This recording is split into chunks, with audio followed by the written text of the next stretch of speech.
we're going to be talking about new division for USPSA multi-gun coming up this year. Modified division, been ringing that bell for years, and it seems like the marketplace is finally coming online, which is exciting, and there's more opportunities. So there is a provisional division for USPSA, spoiler alert, and a couple new shooting opportunities as well. And we're here to talk about all that.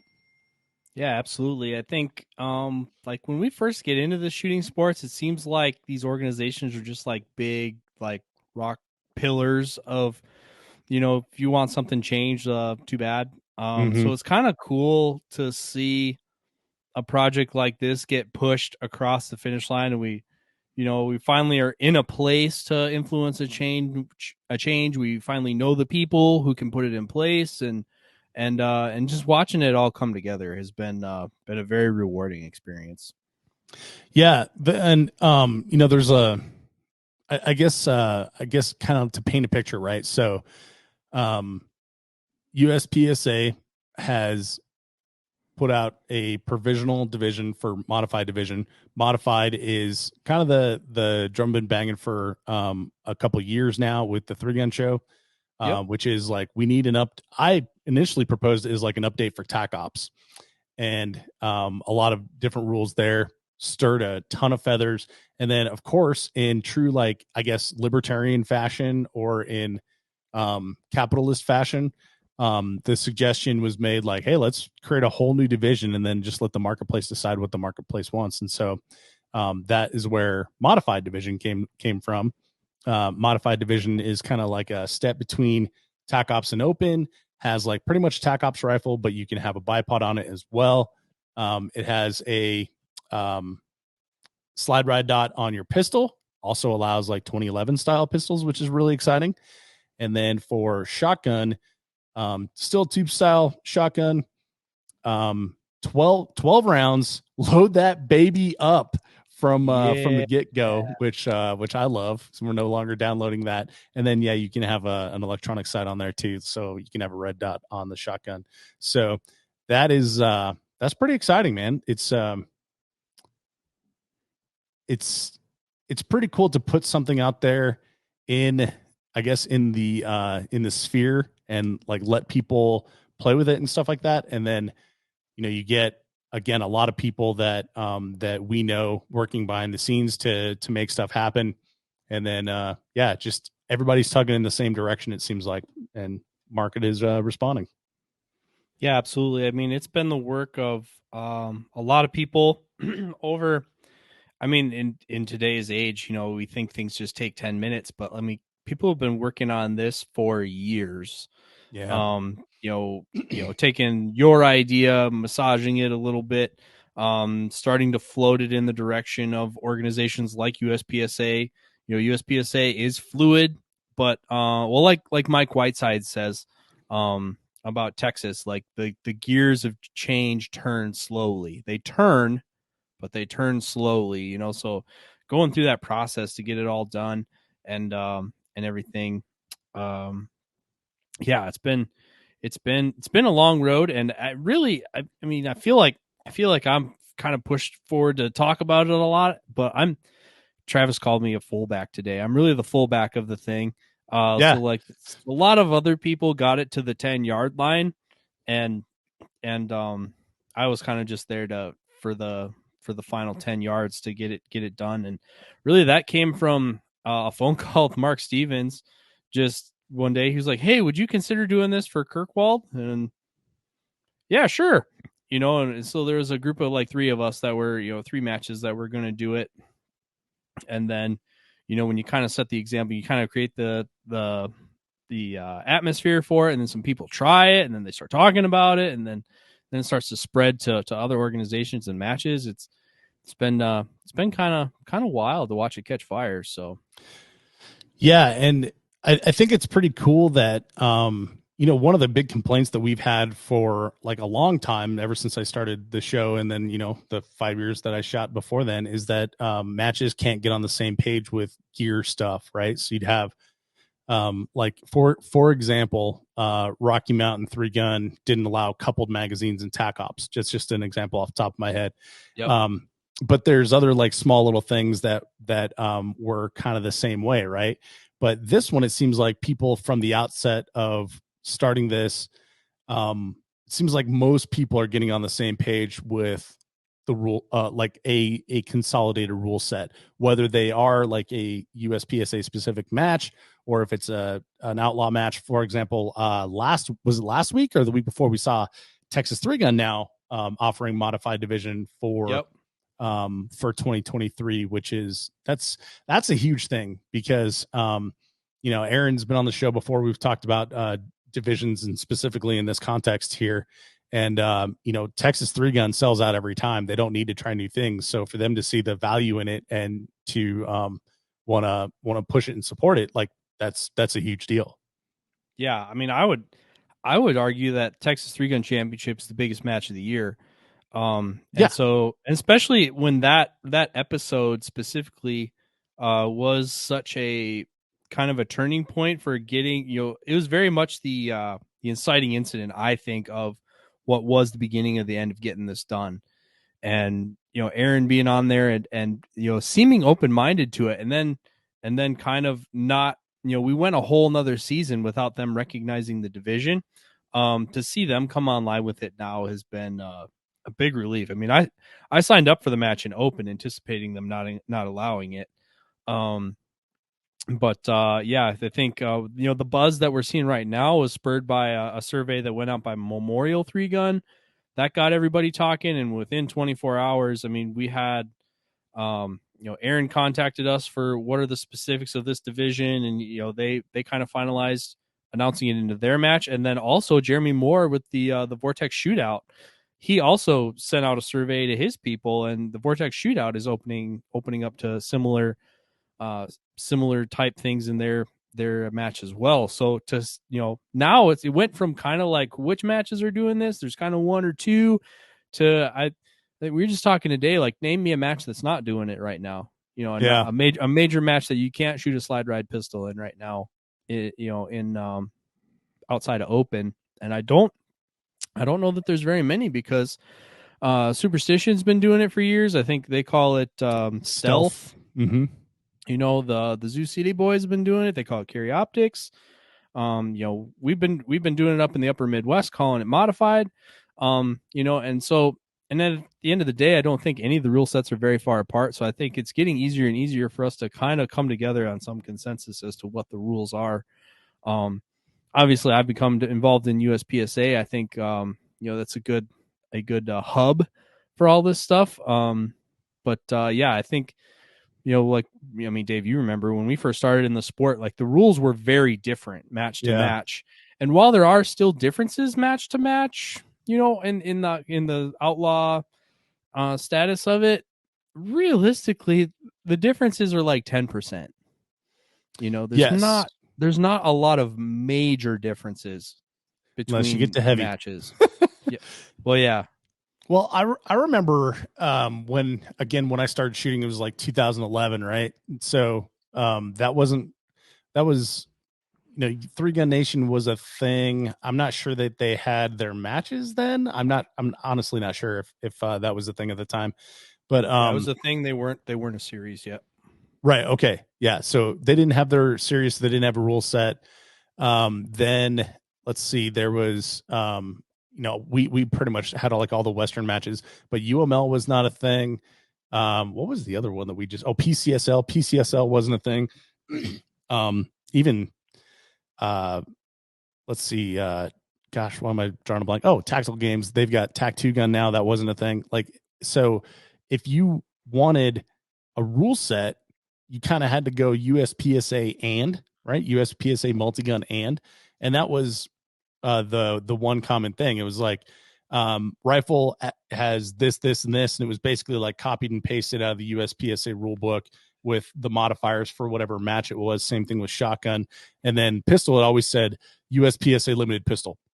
That's what it always said for TAC and limited. And so I feel like there was three. Like, I feel like back in the day, there were kind of 3 base rule books that were still very similar, but there's it was USPSA, it was Blue Ridge, and then I think the third one was either like Rocky Mountain. No, or Rocky something Mountain's like that? was based on like international multi-gun rules or something like that. That's what it was. Yeah, International multi-gun rules. yeah. Yeah.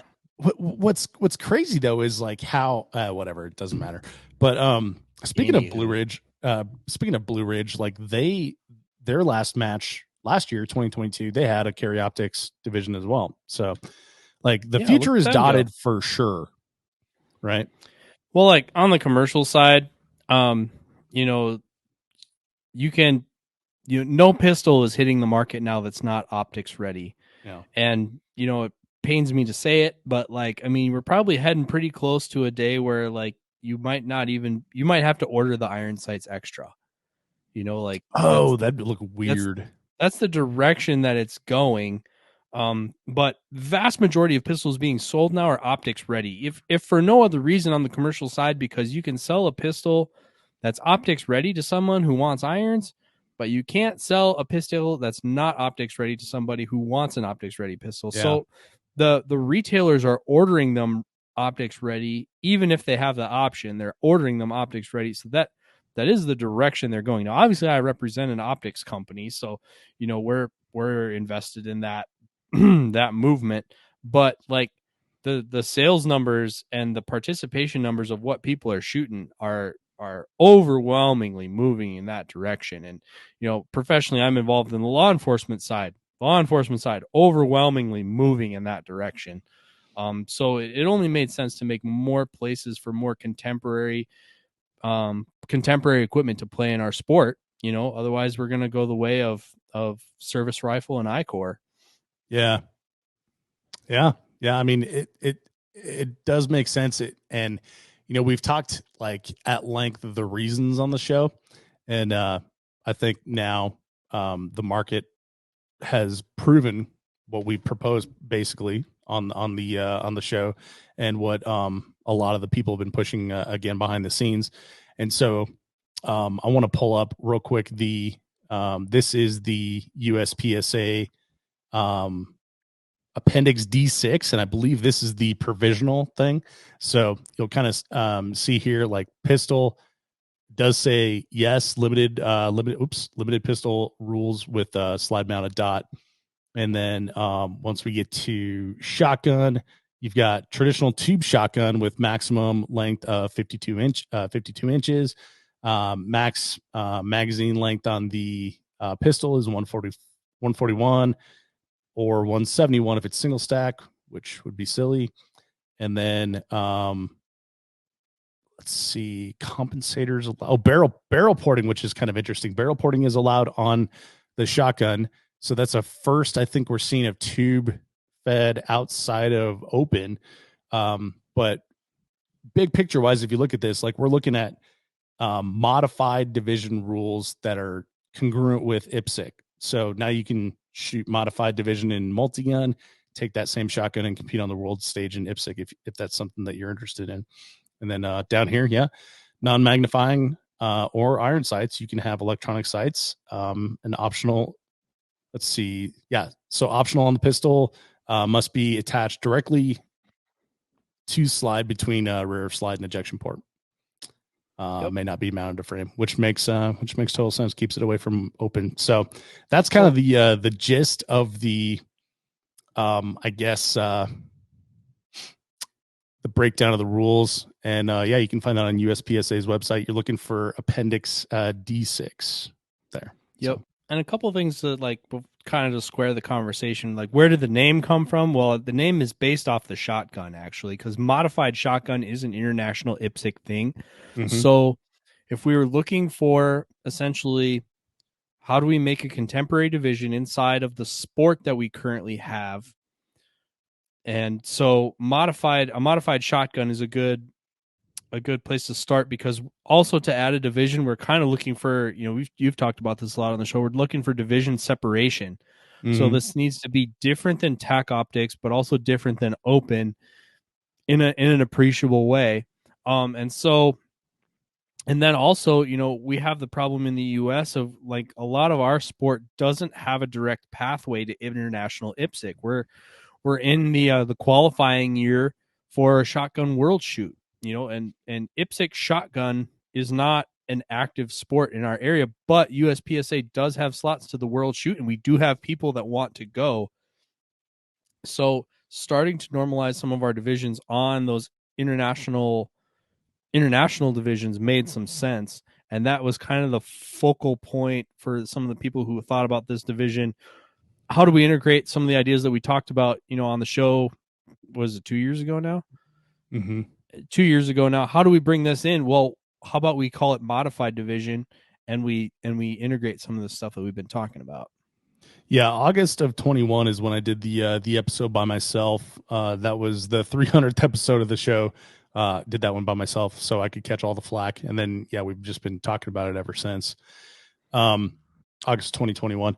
But so you mentioned a path to IPSC Worlds. So fun fact, Multigun has a rule set where, and I didn't know this until the PCC pistol 2-gun came out. It was like, oh, that makes sense. That multi-gun doesn't just mean 3-gun. It's not just the name for 3-gun. Like it's also like long gun sports, 2-gun can run under that as well. And I know Donnie Flo is running 2 shotgun matches out east under USPSA rules. Yep. So those will be, I don't know if those are qualifiers or if those are just like prep matches for Worlds or what. But I thought that was kind of exciting. Like the again, the marketplace is like really trying to back a play for world or competitive shooting on the world stage from the United States. Yeah. Well, and that's like you say, that's kind of an undersold part of the multi-gun rules is for on the USPSA side, they encompass the long gun sports, multi-gun, and 3-gun. Mm-hmm. And that's where like a lot of people have been asking for 2-gun lately. Well, we're actually the match that was traditionally the Wisconsin State 3-gun championship for 2023. That's actually going to be a USPSA Area 5 championship, and it is a 2-gun championship. It is a rifle pistol, like a bottleneck rifle, AR-15 2-gun match. That is governed under USPSA multi-gun rules. So all the divisions in the multi-gun rules, those are the divisions. And any one that we get 10 or more people to sign up for are going to be recognized. And, we can use all those sports already exist under the multi-gun rule set. It's just a matter of clubs taking the initiative to want to put on these events, So if you want to put on an area level event, multi-gun event, you can. If you want to put on an area level 2-gun event, you can. If you want to put on an area level or a section level shotgun match, you can under the multi-gun rule set. The rules are there. You can even do like a carbine match, right? Yep. You can do carbine matches too. That's all. I mean, why is the rule book as long as it is? Because it has the framework for all of that stuff. And because USPSA loves rules, man. Boy, do those guys love rules. Yeah, but they're also a franchise, So like if you look at like our friend Jeremy Moore, if he wants to put on a match, he doesn't have to describe to himself what you have to do to put on a Vortex Shooter Source match. He already knows. He just needs rules to play. And so the multi-gun rule set, like I've read it cover to cover twice already just this year.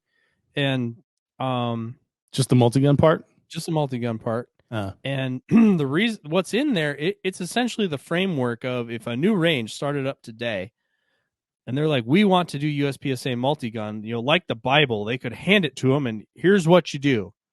And it has stage design in there. It has officiation. It has rules. It has penalties. It has procedures. It has arbitration.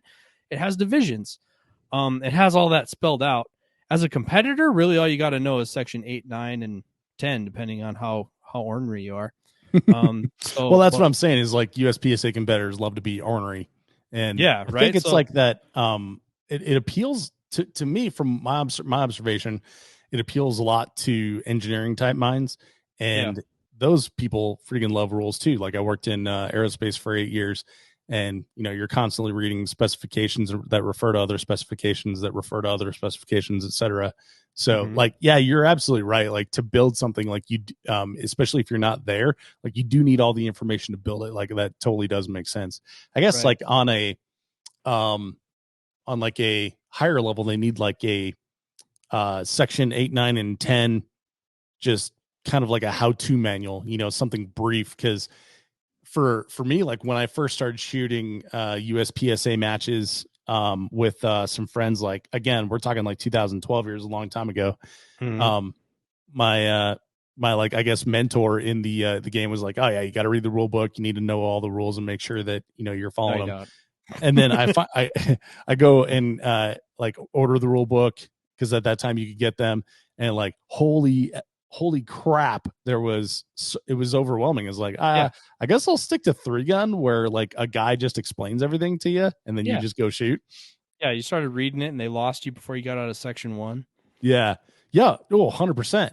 And like, because section 1 has so many things that are, pertinent to putting a match on the ground or to officiating a match or something like that. But like, as a new person, like, none of that, you don't even have any context for it. So, like, none of it really even made sense. So, Right. Well, and maybe it's kind of there's, like if you buy anything now today, like I bought a grill the other day. mm-hmm. There's the manual that it comes with, and then there's the quick start guide. Yeah. Like I pulled this thing out of the box when I was hungry. Like I want to put it together and make something on it. I don't want to read the whole manual. I want to know how to make it do the thing. And so like, yeah, I mean, that's actually a really good idea, Dave. We should have like the quick start guide for the rule book. Mm-hmm. But yeah, that's essentially because I went in there, I started reading the rule book, especially I think it's your quote, that they need to throw away 12 pages of the rule book. Well, which one? Well, any Oh, 12? oh, that wasn't me. That I was quoting someone else. Okay. But like that really struck me. So when I was reading it, I'm looking for what am I going to tell Jake Martins that we got to throw out of this thing? And I couldn't find it. Like it all kind of has to be there.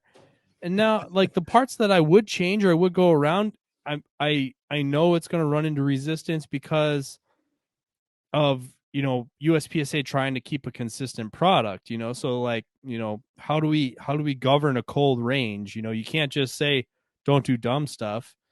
Like they have to say you do this in this area and you don't do this in this area, and so like but I read through it and I was like, well, there's stuff that I would tweak, but like there's not fluff in there that you could just throw out and not have a hole in your sport for some possible contingency that a Mm-hmm. match administrator would have to deal with. Yeah, and when you do start reading through it, like you're absolutely right. There is a lot of stuff, and some of the rule books, some of the other rule books that I've read in the past, or lack thereof. They, like you said, they always had like major holes, and everything was like, well, it's up to the match director. And it's like, okay, well now, it's just like, is the match director or the range master in a good mood today? If I have like a challenge, and it's like we don't all know, we're not all playing the same game because we haven't all read the same rules. Yeah. So I yeah, mean, I totally get that. I was at a match this fall, put on by a different organization, and something happened, and they were trying to figure out, is it an FTE and a procedural, or it was like a shot over time. I think it was like a target shot over time, like over par time. What's the penalty?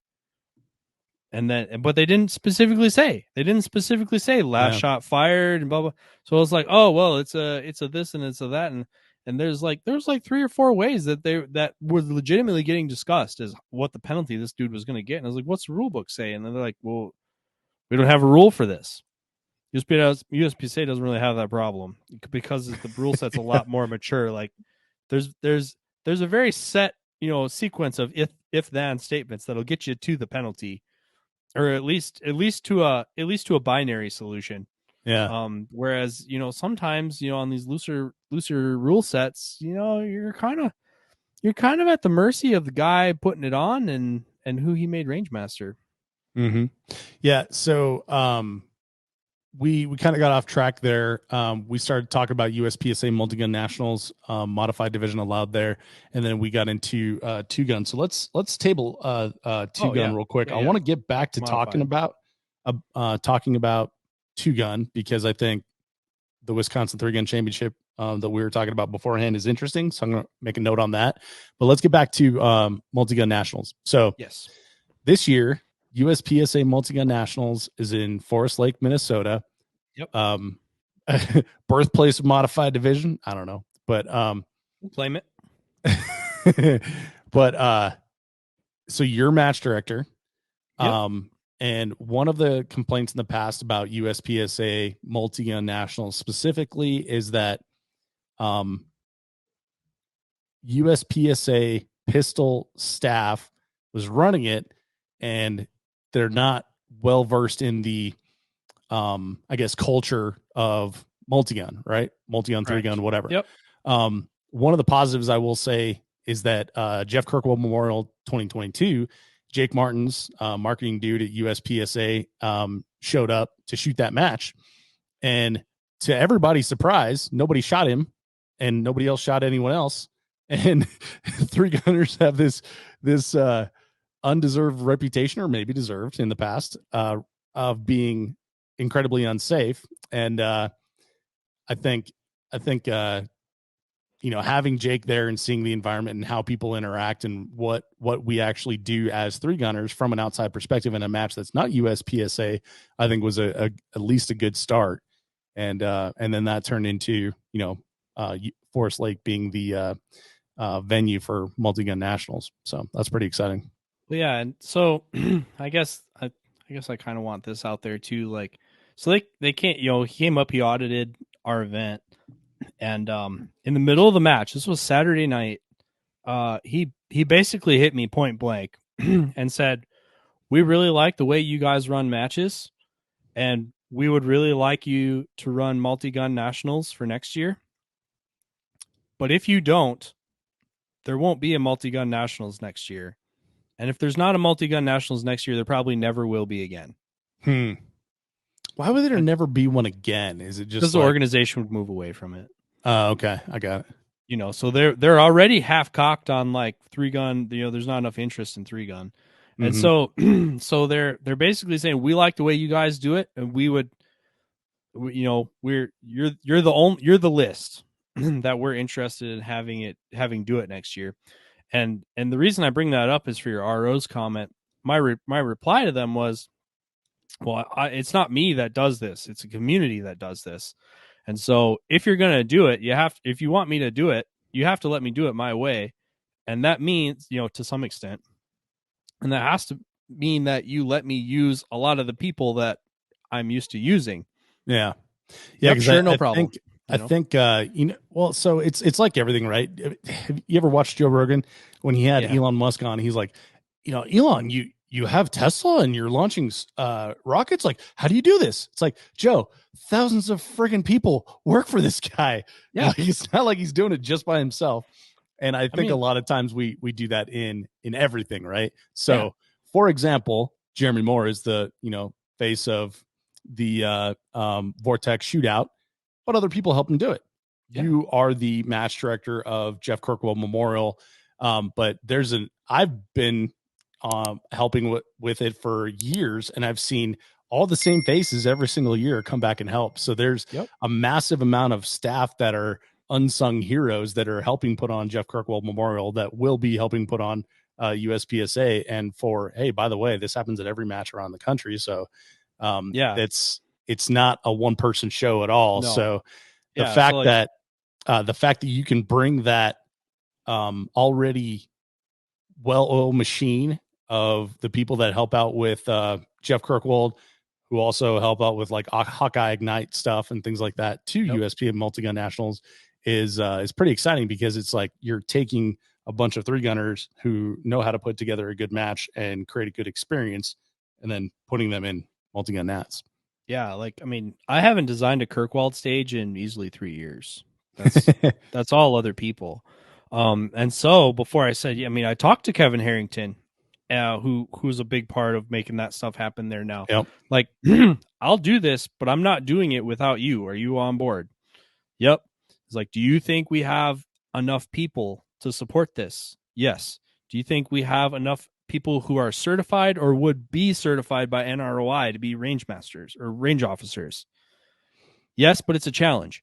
But so we're some combination of recruiting people who have certification, but also USPSA they're actually bringing 2 classes. They're bringing one to the Vortex Edge facility here actually in 2 weeks to train people up so that we have enough for Multi-Gun Nationals. And then they're bringing one to the event itself to get as many of the people as we're used to putting on matches at Forest Lake, people who are you're used to running the Kirkwald and you're used to running Trigun, getting them certified, to run the USPSA version of multi-gun. And then also, like, I get approached a lot by people who have traditionally been involved with the organization and perhaps the match, from other areas. Specifically at Memorial last year, I got hit up a bunch. And there's a lot of people who are like, "Oh yeah, we're gonna wait and see what the compensation package is and see if we want to go." And for ROs, yeah. And okay. so it's become apparent to me that a lot of these people on the pistol side who worked the match, well, they did it because they kind of got compensated to shoot the match, and they kind of needed the help. Well, this year, I mean, I'm gonna be right up front, like, the package is not the same. But I also am trying to rebrand the match. So, like, I don't necessarily want all the same people to come back, So we're trying to use as many of the Hawkeye people as we can, and then we're supplementing with other people from around the country. But it's a curated list specifically for this reason. The biggest complaints I hear about USPSA multi-gun and why people would or wouldn't shoot it is the staff and all that. So we're very specifically curating who we're going to pick and how we're going to manage all that.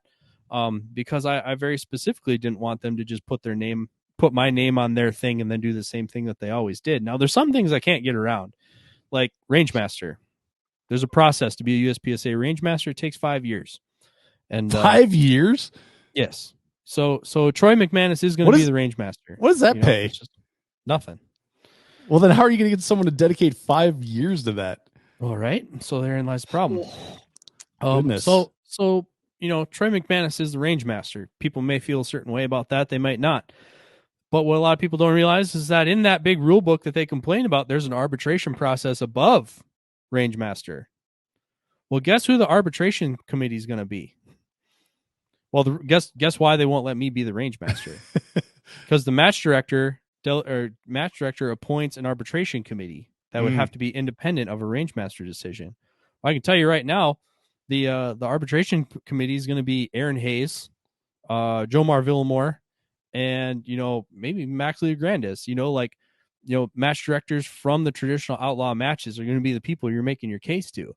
So, do they know that, or changes. did they just get voluntold on the show? Oh no, I talked to him. Oh, okay. I went straight up to Aaron Hayes and I was like, "Hey man, are you coming to nationals?" And he had an issue with it. Going back to the last time Shotgun World Shoot was, and I was like, "Well, I'm trying to fix it. Will you help me?" He's like, "What do you need me to do?" And I was like, I need to assemble the godfathers of the four families. I need you to be on the arbitration committee. And he's like, "Oh, I love arguing with people. Yeah, I'll do that."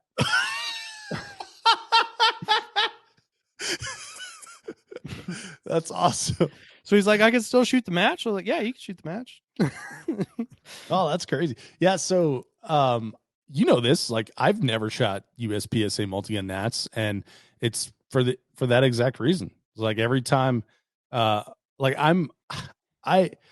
decided, like, a long time ago, I decided long ago that, like, life's too short to be treated like shit. And so I avoid situations where I'm treated like shit. And every time multi-gun Nats, would happen, it's like the word I got back from people was like, man, and this is going back like in 2012, 2013, I would hear from the local match directors, like, yeah, we were at the hotel and the ROs were talking about how many DQs they got and like, oh, I got another one today.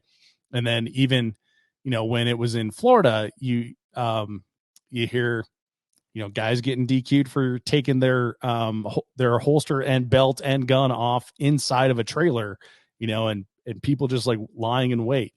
So, I mean, hang on, let me finish. Right.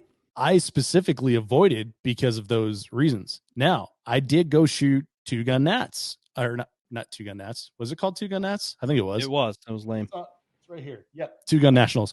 Sorry, I've got my patch over here, so I know what it's called. But it's PCC and pistol. And what I expected and what I found were two completely different things. I had a great time at the match. I was treated fairly. Staff was awesome, that kind of thing. So, like you said, like from the outside, everything seems like, an uncrackable nut kind of thing, but you do realize over the years that things do change. And I think there has been positive changes, and putting into the arbitration team that you're talking about, the Godfathers, as you wish, the staff from Hawkeye and JKM. I think those are all good moves in the right direction to actually make a good multi-gun nationals. Yeah, and I really think that DQs that happen off the clock are our failure as an event administration.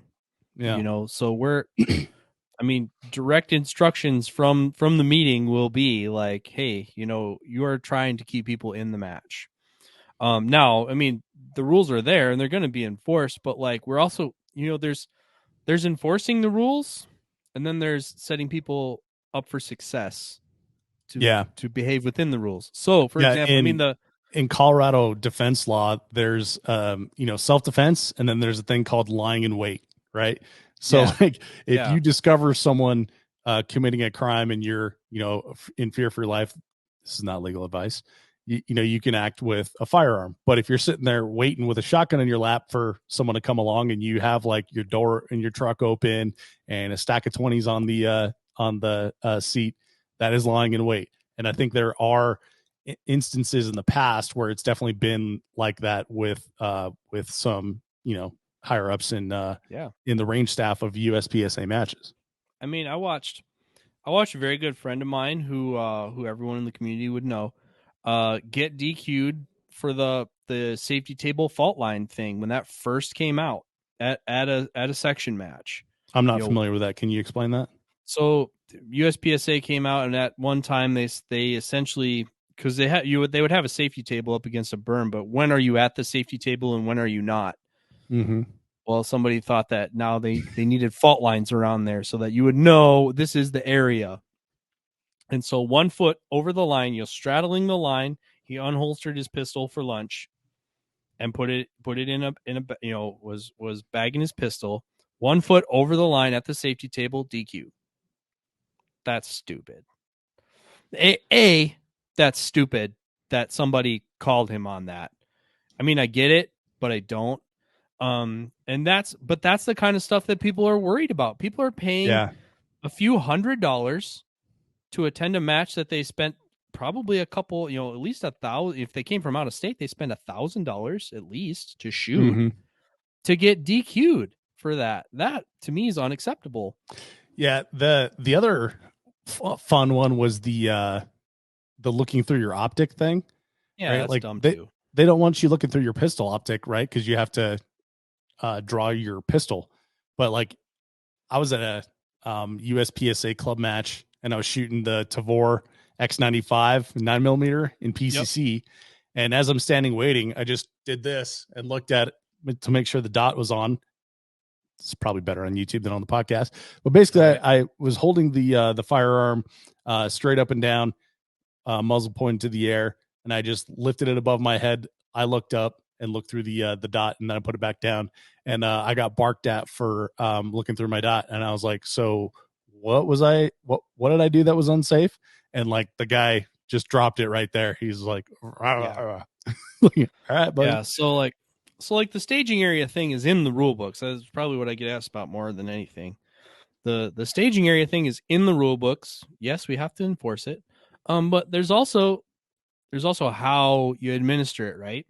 So for those familiar with the range, or certainly familiar with Kirkwald, a good friend of ours in that area, they host a large event, or a large crowd oriented, event in the fall. So they have a bunch of gates, a bunch of what's the word I'm looking for? People barriers. Yeah. The gates that link together. Well, those are steel, right? Steel. Yeah, they're just like crowd control barriers. Yeah, crowd control barriers, like you'd see at a concert or something like that. Okay, they have a couple pallets of these things. So we're gonna have a staging area. Staging area is gonna be inside the gates. It's gonna be 1 gate deep from the berm. It's gonna be 3 gates long. It's gonna be a big pen. All right, with open corners. And if you're within the gates, you're in the area. And if you're not within the gates, well, then don't do things that you're supposed to be in the area for. But I think that was part of it in the past. Is like they didn't really define that area, or if they defined that area, it wasn't well defined, or if it was well defined, it wasn't in a smart place. Like last year, they had a safety table at a couple safety tables that were uprange of the start position. So you couldn't be at the safety table while the stage was going. Well, that's dumb. Whose idea was that? Unsafety table. Actually, I think I know who it was, but that person should be ashamed of themselves. But like, that was dumb. All they had to do was move that table back 2 feet. Yeah, when I went to 2 feet. When I went to Two Gun Nationals, I was, like I said, I was super nervous about, not doing anything that would get me DQ'd. And the unbagging of the PCC, like I read the rules and I reached out to Scott Green. I'm like, okay, what do I do here? And he kind of walked me through it and stuff. But then when I got there, it was like so much more relaxed than I thought. It was like, oh yeah, just unbag it here, take it muzzle up over there. And then the only stupid thing that I don't like is the chamber indicator, because you're putting a piece of plastic in a hot chamber. I didn't like that. But other than that, it was much, much easier than I thought it was going to be, and much more relaxed. And, the staff, even like I asked questions and they look at me like, calm down, bro. Everything's fine. So yeah. I had a good experience for sure.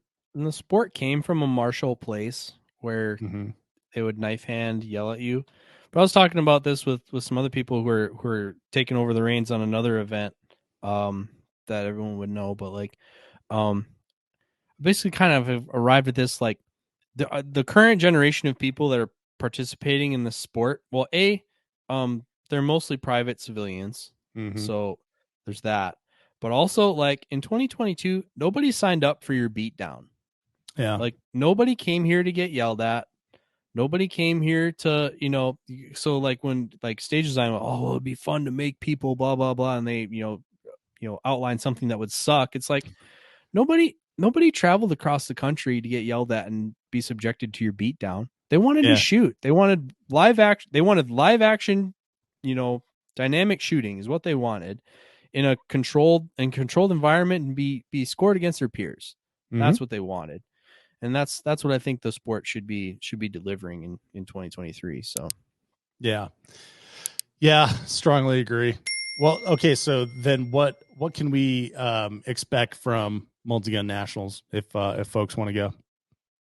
We're gonna have 8 field courses. Okay.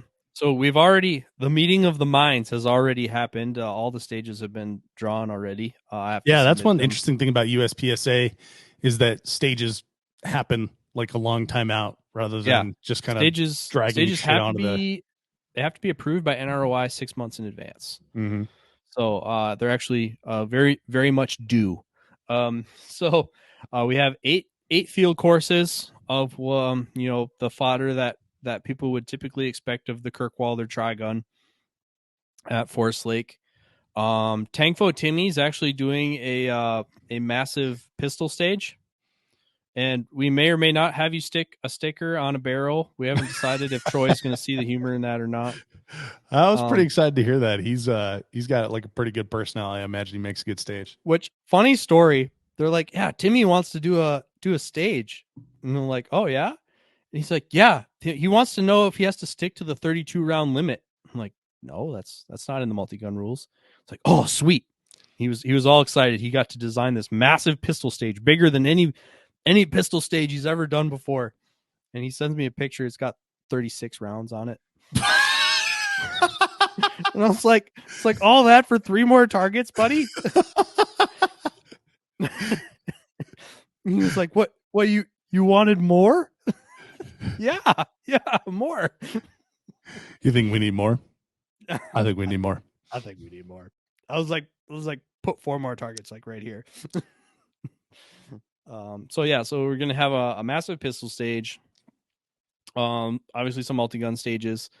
The long range area, we have one area that does go to maximum of 400 yards. I believe I believe we're gonna do that as a one gun stage. We're kind of gonna kind of do some single gun stages to kind of get the multi gun thing going. But so 8 big stages the first 2 days. AM PM schedule. You're gonna do both stages both days. But going into day 3, everyone will have the same 8 stages shot. And then on the third day, we're going to do 4 more stages, but they're going to be speed shoots or speed shoot-esque. So two shotgun only speed shoots with aerials and or moving clays. And then two that are in the bays, but essentially kind of inspired by, like, if you go to an area pistol match, or a nationals championship, there's usually 1 or 2 areas where they have like 2 small stages in the same bay, and you kind of flip-flop back and forth. And so the inspiration here was like, here's how we get 12 stages in 3 days, is we're going to do some of these smaller stages on the last day. However, for our entertainment, the USPSA rulebook pretty much stipulates that all stages are worth 100 points. Oh, no. So these little stages can absolutely make or break your match. Yeah. And so we're going to have DJ Patrol there from Practice Score. And we're going to have, hopefully, the Vortex van with the big live timing and scoring boards out.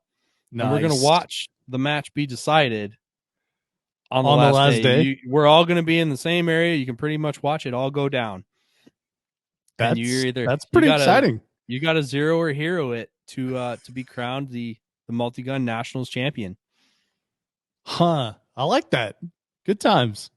That sounds like a pretty exciting format. I'm pretty excited about that. I designed those stages, worked really hard on them, drew them on graph paper. But there's going to be at least 1 rabbit, probably 2. Oh no. And then 3 sporting clays, aerials for sure, between those 2 stages. And then some pipes too. And then we're also going to have there's going to be an open sporting clays side match going on as well, like a legit sporting clays shoot as well, like we've done in the past at Kirkwald. Mm-hmm. So like on your off time, you can participate in the sporting clays match as well. And I believe we're going to get on Federal your off time. On you mean on Sunday, or on the Friday or Saturday when you're your AM or PM. So okay, so it is AM PM. Got it. Yep. We're doing AM PM. And then how does that work on Sunday? Is it still AM PM kind of thing? Well, it's going to be early late, but it's going to be like right 8 a.m. start and 10 a.m. start. Okay, kind of. So thing. I anticipate those stages going very quickly. So people are going to complete it. So you will have like half the match complete it first, and then half the match complete it second. Yep. Okay, got it.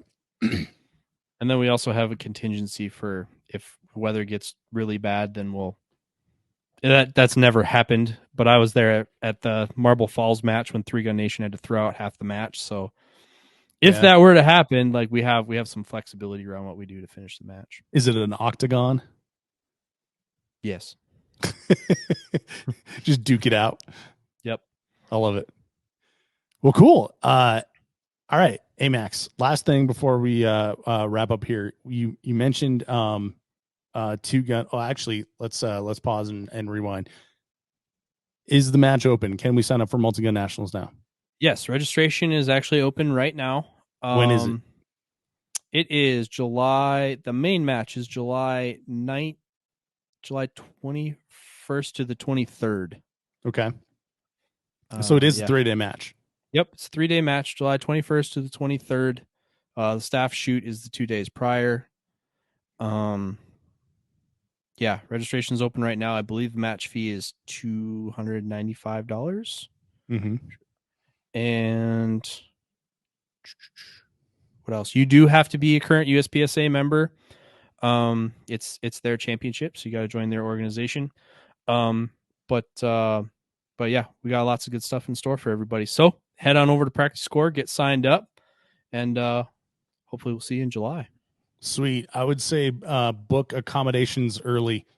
Yes. because the best ones do fill up. The best ones being like 10 minutes from the range, but there are some down the road that are only like 20 minutes away. But yeah, book early. All right, so two gun. Let's talk about that real quick. So last you and I talked, Wisconsin 3-gun was going to be again at Winnequa. You were going to be match director. That sounds like it's changed. So what's the current situation there? Yeah, so in committing to multi-gun nationals, we looked at some of our options for what the Wisconsin State Championship would turn into with the volunteer power we had. And essentially, the Schultz Gun Club, which is the Milwaukee-based club that started the match 4 years ago, I was actually talking to them. We're Vortex and American Defense Manufacturing are right next to each other at a SWAT conference, and we were talking back and forth. And they were like, well, we'd be open to having it back again. And we started talking about it. And in our area, we've actually had a lot of talk because we have a very strong USPSA community up here, USPSA pistol community. And there's been a lot of people who have said that they would really like to shoot carbines or they would really like to shoot 2-gun. They just don't want to shoot shotguns. It's just like a hard pass on the shotguns. And we've tried to bring, I've tried to bring 3-Gun Nation up here. I've tried to bring UML up here. They just never take. So what we're going to try. Your area, are you talking about a USPSA area? Or are you talking about, what are you talking about? Well, I guess I think of my area as the upper Midwest. So Minnesota, Wisconsin, Iowa, Illinois, Dakotas. Okay. We have a strong community here, but like, you can shoot a USPSA match every weekend here, within 2 hours of where I live, and then which same thing up in Minneapolis. I live near Madison, Wisconsin. There you go. Okay. So in the southern Wisconsin area, there's tons of USPSA. Up in central Minnesota, there's tons of USPSA. So the thought was, well, let's try, now that we're trying to get some vigor going in multi-gun and long guns in USPSA. Well, what their retort is always, we're open to it. We just need clubs to do it. So essentially we're trying to do the traditional Wisconsin State Championship. We're going to do that as an Area 5 multi-gun match or an Area 5 2-gun match. So it's a 2-gun rifle pistol, 10-stage rifle pistol match. Wow. That's exciting. So that's bottlenecked rifle, not PCC. so if you look in the multi-gun rule set, all those divisions, less the shotgun. So you can still have a modified division then, right? Yep. So modified divisions in there, slide ride dot and an AR-15. You want to do heavy division with 45 and single stack mags, you could do that. Ooh, you want to do heavy optic and you want to shoot major power factor 2011, you can do that. Obviously we have open, obviously we have limited, obviously we have TAC optics. Any of those divisions that 10 or more people sign up for are going to be recognized, and we're going to have a 10-stage Area 5 2-gun match at the Schultz Gun Club near Milwaukee, Wisconsin. And for those who already know, but the Tri-Gun got canceled for this year. And we elected to move into their date. So for 2-gun? Okay. Yep. So the Area 5 2-gun match is going to be June 16th to the 18th. I believe I have that right. 16th to the 18th in Muskego, Wisconsin. Okay. Milwaukee, for those not from here. So the traditional Tri-Gun weekend is now Area 5 multi-gun. And also for those not aware, I'm running for the Area 5 board of directors seat when it comes open in 2024. And ultimately, my vision would be that Area 5 would be at one facility. It would be a pistol, kind of like the Iron Man used to be. It'd be a pistol match one weekend. We would reset / do staff shoot during the week, and then it would be a multi-gun match the second weekend. And then ultimately some area multi-gun matches. The boys down in Texas are talking about potentially doing one, or other areas of the country. Potentially we'd have some area multi-gun matches that culminate in a national championship, which would hopefully be moved later in the year, going forward. And would that be multi-gun Nats, or are you talking about like a specific 2-gun national championship? Multi-gun Nats. I think multi-gun nationals should, the championship of multi-gun should be a 3-gun sport, but we have people who are regionally looking for a 2-gun gateway. So hopefully I see it as kind of an intermediate sport. I think 2-gun is better than no gun. So, in the past, I've been very vocal against 2-gun in the past. 100%. And I would rather shoot 3-gun than 2-gun, but like in my area, there is no club 3-gun going on right now. So it's like, well, if there's a 2-gun match, yeah, I'd probably go do that. So, I've kind of committed to some of these major events, so I'm not as active in the club scene here, but hopefully kind of building out some of this structure leads to other areas hosting similar matches, and then club support of 2-gun, and then hopefully more 3-gun as well. Yeah, it'll be interesting to see where that goes. It might end up being that shotgun is just becomes like a specialty sport, or I guess action shotgun. I don't know, but it's easy to see that 2-gun is super popular. Like when you look at PCSL and how well they're doing with their 2-gun matches, and then you have what was the no, that was a 1-gun match. Who's the other one I'm thinking of? So Tactical Games, obviously that's super popular, and they run a 2-gun format, and then they're also introducing a TAC 2-gun format. So yeah, 2-gun super popular, makes sense for USPSA to jump into that with an actual match. Yeah, there's no reason it shouldn't be a thing. No, and I share the same thing as I was obviously the show was called the 3-Gun Show, so I was super excited about 3-Gun as well. But if I stop and think about it, looking back, probably would have shot 2-Gun when I started, just because I started shooting 3-Gun because I wanted to shoot the carbine, not because I was like, oh, let's see what I can do with my pump shotgun that I had at the time. So it was just, I got one of those too. So yeah, I don't know. And and again, you and I've talked about this before. I think on the show and off the show that with the popularity of things like Garand Thumb and T-Rex Arms and all the other sort of YouTube channels that are reaching the video gamers and bringing in new shooters and stuff like that, and then the retiring folks from the global war on terror. There's not a lot of applications for the shotgun in modern defense, I would say, or even offense, and so it does kind of make sense that we kind of migrate to 2-gun. So it'll be interesting to see where it all goes. It'll be interesting to see where it goes. Like you say, it's not necessarily on their radar, but feel like once people get into 3-gun, shotgun becomes their favorite part. So yeah, I mean, truth be told, I just ordered a new shotgun today. So which one? I actually I ordered a Super Black Eagle 3, and I sent it straight down to the boys at Dissident to build into a modified shotgun. Is it left-handed? So, yeah, of course it is. Oh man. So got me a left-handed SBE. I got the camo one just for the blasphemy.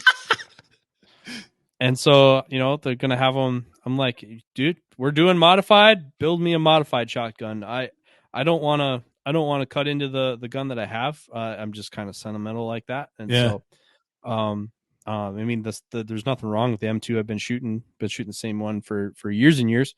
But don't want to go under the knife on that one. So I was starting fresh, and you got to do an SBE to get to the left-handed models. They discontinued the M2. Well, they discontinued the M2 and the M3. I think it's the M3. But the new ones they don't do. So I did the Super Black Eagle. Interesting. Good times, man. Yep. So we're talking 2-gun, but I got a new shotgun in the hopper. So we'll see. But I'm stoked on this modified division. I shot it at every match it was recognized last year, and it was tons of fun. Because truth be told, I like shooting the tube guns better than the Veprs. The Veprs are fun too. Don't get me wrong. But I shot modified at JKM with my TAC gear. I just loaded my shotgun up full. It was awesome. And it's a tube gun, but it's a lot less loading. When you start with 13 rounds, you're going to throw some quads, but the match isn't won and lost in your quads. as Mhm. much as it was in TAC. Yeah, it is a very different game with a full tube. And me being a American, I don't know if you know that about me, Amax, but I'm American, love I've America. often suspected. As you can see behind me. Yes. I don't like downloading stuff, and I always thought it was dumb that we download our shotguns. So I'm glad Modified at least is not dumb. Yep. Yep. So yeah, we got shotgun tubes full. I don't know that the red dot's going to be a big advantage, but I want to try it. Yeah, We'll same see. here. I'm not sure how I feel about that, but like Same thing with porting. Like, I don't know that it'll be a big difference, but yeah, I'll get a ported shotgun and we'll see. We'll see. Maybe you got to have it, but it might just be the most expensive duck gun you ever bought. That's for sure. Yeah, I don't know about porting at all, but I do have like this dream of just placing a dot on one of those stupid small slug targets at at Texas 3 gun and actually ringing it for once instead of my giant what's it called, fiber optic. So Well, and also for all you gear guys out there who are like, oh no, I got to port my shotgun barrel. Ported choke tubes are a thing too. So you don't necessarily have to modify your barrel. You can just get a ported choke tube, which was illegal before, and I caught some cheaters.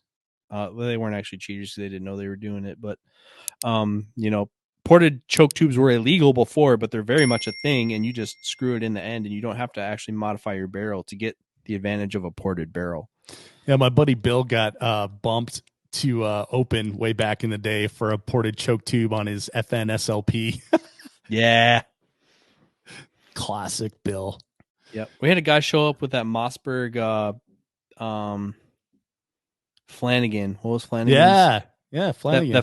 The Flanagan edition shotgun. It was Basically blue. a Jam Pro, but it was blue, right? Yeah, and it had a super long mag tube and a super long barrel, but it had a ported barrel. Well, at the time that bumped you straight to open. Like there ain't nothing to open about that shotgun.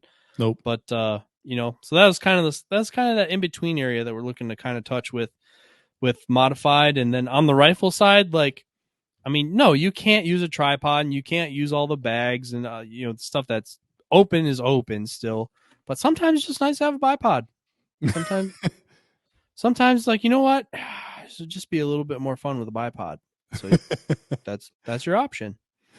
I love it. All right. Well, Amax, we've covered a lot of ground here. So sign up for USPSA Multi-Gun Nationals. Sign up for Wisconsin 2-Gun Championship, which is going to be back at Schultz Rod and Gun Club. Yep. So good times. Area 5 2-Gun Championship. Registration for that should go live February 10th or so. All right. Lots of shooting opportunities coming up here. Exciting year after 2 weird years post-COVID. It looks like 2023 is going to be freaking awesome. Hey, Max, I'm glad you're here, man. Let's close with a final thought. You got something to tell the people? Leave them with a stinger, bud. Oh, wow. You put me on the spot. Well, you should know it's coming because it comes every time. Yeah, I guess I should. Join USPSA. Our sport needs organization. It needs a voice. It needs a central place where people come to find matches, and you deserve a consistent product. So join the organization that's putting on the most consistent product in this space.